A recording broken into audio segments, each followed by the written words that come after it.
Great, perfect. We'll kick things off with a question from Lauren Rosen. Doc, obviously the lasting memory tonight will be of Tobias's shot, but Ben, Joel, and Tobias all performed really well, and we got some information about AllStar Voting today, so I'm just curious about how you'd make the case for all three of them this season. They all three should be on. That would be my case. I mean, I don't know. Lauren, I really, and I hate to say it, I really never focus on it, but they've all played just unbelievable basketball for our team. We got a great record, so if we keep winning, it'll take care of itself. I'll put it that way. It also really seemed like Matisse bothered LeBron a lot tonight. What was it like to sort of see that from him, despite LeBron's experience and size advantage? Yeah, I mean, that's what Matisse does. You know, we told him, you're a 7-footer all the way until it gets to about the three-point line, and then with LeBron, you get really small. So use your speed, be aggressive, and I thought he did that. Next question comes from Keith Pompey. It was up. Let's talk about the last play, the last shot by Tobias. Yeah, it was just a multiple option play. I thought Danny Green read it perfect. The first option, we set a pin down with Seth for Joel. We told him to give it a good look. If it's not there, throw it to Seth. Tobias slips into a pick and roll. They're switching everything. And whoever's on Tobias will be at the nail. You know, and then we went flat. The spacing was great. So it was great that we worked the set down to the last option. Kind of nice to see that. Showed a little bit of composure. You kind of downplayed this game before the start, right? But this was, you know, you look at your strength of schedule. This was a barometer game, in my opinion.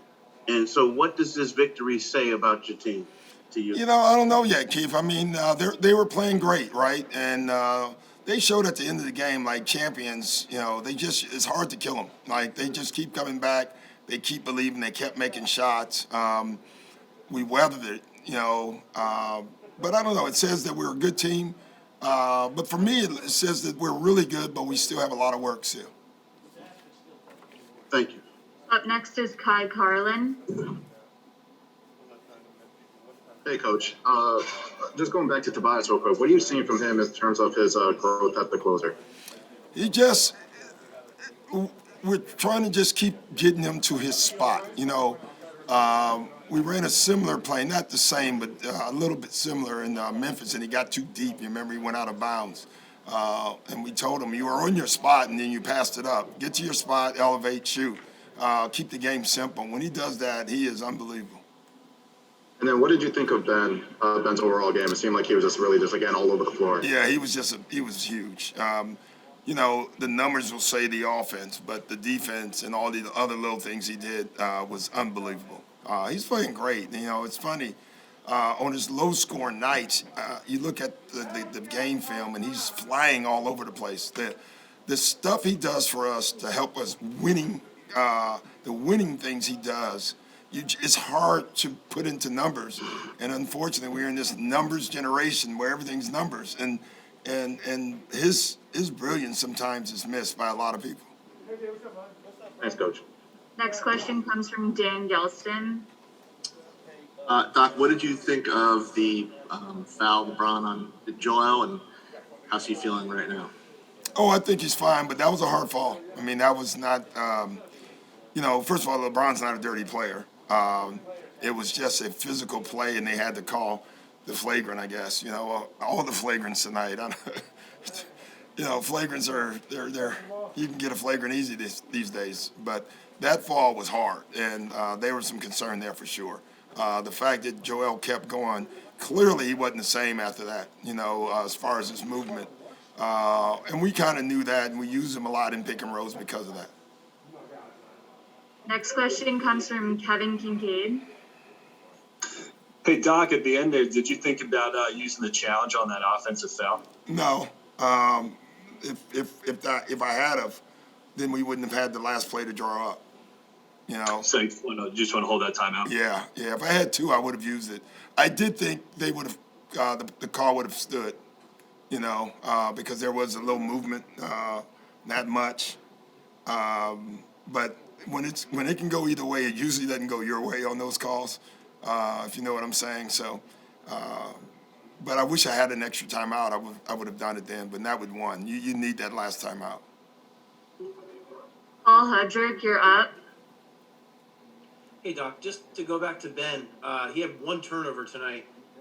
Over the last few games, he's done a really good job taking care of the ball. How big of a point of emphasis has that kind of been with you recently? You know, because I know he's been playing well, but if that's one thing that he kind of seems to have really taken to heart recently. Well, I don't have to because Sam destroys them on every turnover. Even the one today, if you saw, he was looking over at the bench because Sam was literally lost his mind on it. So Sam is the turnover whisperer, I guess, right now because he's all over Ben about it. It's important for us, especially down the stretch. The only thing that bugged me in the whole game, I thought, as a whole, we went through the second quarter with wasted possessions. Other than that, I thought we played pretty well. Thanks, Doc. Next question comes from Mark Narducci. Hey Doc, your starters went a lot of minutes today. Did this feel more than a regular season game? It's the defending champs and everything, and did it feel more than that?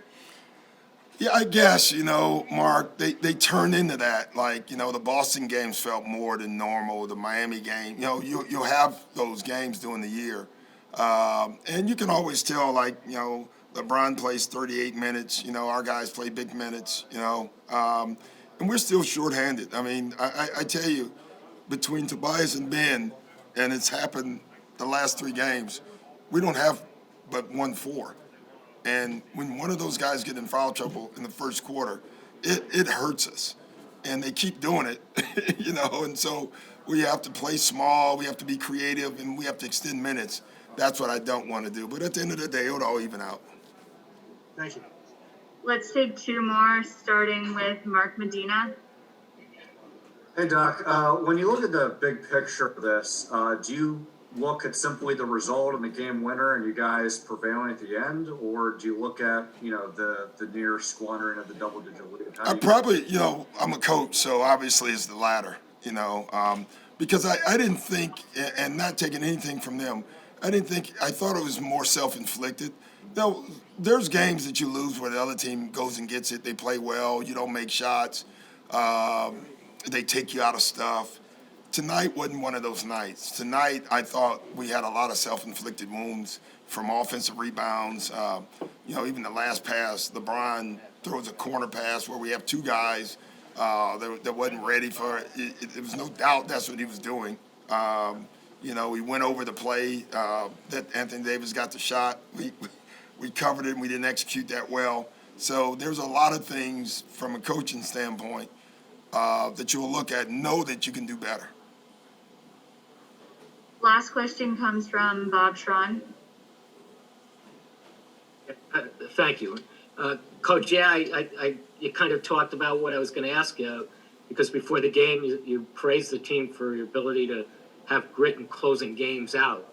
Yeah. So, does Tobias' shot put a exclamation point? It does on the execution because, teams that are new don't execute to the third option, and we did that tonight, So that tells you we actually trust each other and we trust what we're running.